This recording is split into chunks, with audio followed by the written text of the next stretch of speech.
Okay, students, let's discuss example number 2 of discrete random variable, in which we are going to solve a more complex question on discrete random variable chapter. So make sure you stay focused and follow carefully. It says a small farm has 5 ducks and 2 geese. Okay, so there are 7 birds total. We can say that there are 7 birds that we have, and 4 of these birds are to be chosen at random, and the random variable x represents the number of geese chosen.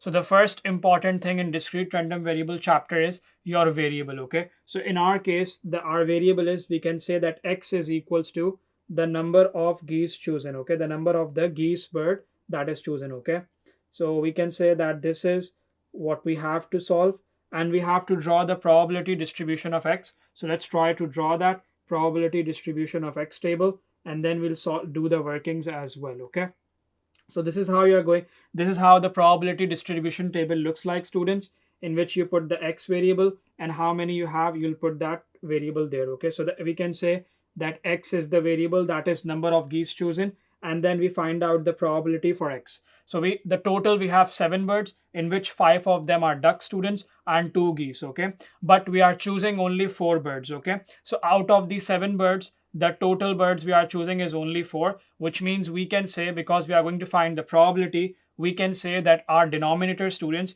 is going to be 7c4, because out of 7 we are choosing only 4 birds.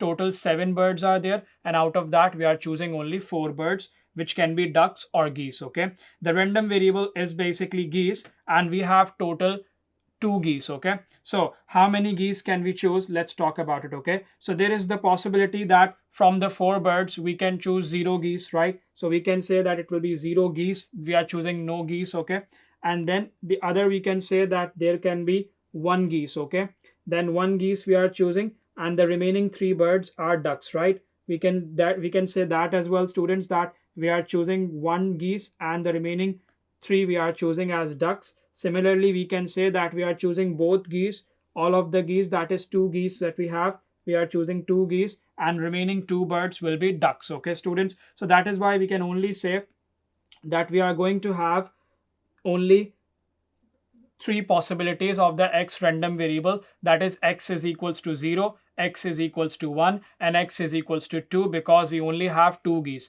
So is it is possible in the first scenario, let's say the first scenario by 1, in which we have to find the probability, we are going to say that probability of x is equals to 0. This means what? This means that we are not choosing any geese, and all of the birds will be ducks, right, students? So all of the 4 birds will be ducks. So how we are going to find the probability for that? So follow carefully. We are going to say that in the denominator, as I discussed, denominator is the total possibilities. Okay, so we are going to say that it will be 7c4. That is, out of the 7 total birds, we are choosing any 4 birds, and in the numerator, from the 5 ducks, we have to choose all 4 ducks. Okay, we are taking only 5 ducks, because we are not going to choose any geese. So total 5 ducks, out of that any 4 we can choose, any 4 ducks we can choose. So it's going to be 5c4 divided by 7c4. So we are getting 1 over 7. Okay, students, so we are going to get 1 divided by 7. That is basically our first answer. Okay, so we can write it here, 1 divided by 7 is the probability of x is equals to 0. Let's talk about the other one. Now when we say that probability is x is equals to 1, which means probability of x is equals to 1 means that, students, we are choosing 1 geese and 3 birds. Okay, 3 ducks. Okay, so now out of the 4 birds, 1 will be geese and 3 of them will be ducks. Okay, so how we are going to solve this? Again, in the denominator, we are going to say that out of the 7 we are choosing any 4. So out of 7 birds, students, we are choosing any 4 birds. Okay, and then in the numerator, we are going to say that from the 2 geese we are choosing only 1 of them, and from the 5 ducks we have to choose any 3 of them now, because it's a combination, that because our random variable x is equals to 1, which means we have to choose 1 geese and 3 of them will be the ducks. Okay, so it will be 2c1 into 5c3, that gives us 20, and then 20 divided by 35, so that gives me 4 over 7. Okay, so I'm getting 4 over 7 as the probability for the other variable. Okay, and the last one will be the probability of x is equals to 2,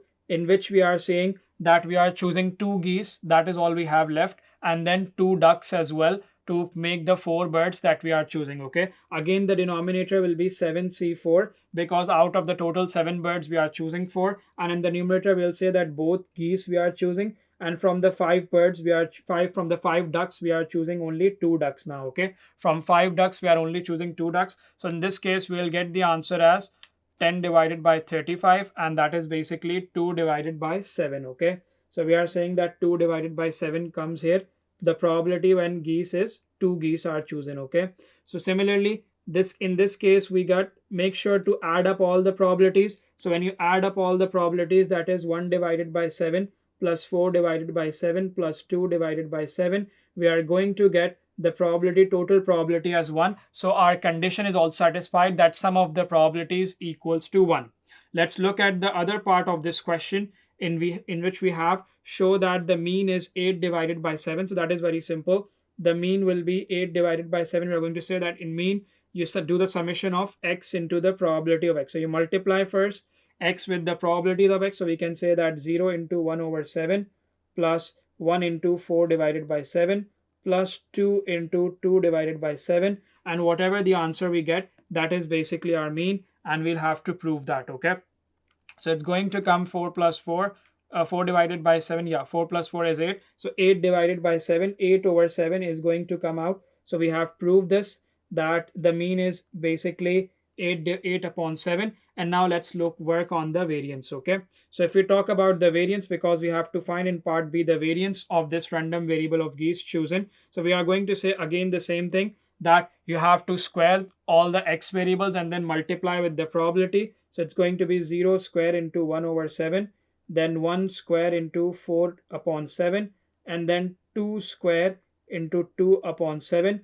Whatever you get, let's take out first. So we are going to get, students, basically 2 square is 4, 4 2 is 8, so 8 upon 7. So we are going to get 12 upon 7. That is basically the summation of x square into the probability x. That is the first part of it. And then whatever you get, just subtract the mean square from that, and you will get the final variance for that. Okay, so you have to subtract the mean square. Make sure students forget this thing. That's the tricky part here. And you should be getting 20 over 49. That is correct with the marking scheme. You got the variance as 20 divided by 49. Okay, hope everyone have got the examples. It's time now to practice a lot of questions and ask questions from me. I'm available for you every time, 24/7, students. Happy learning.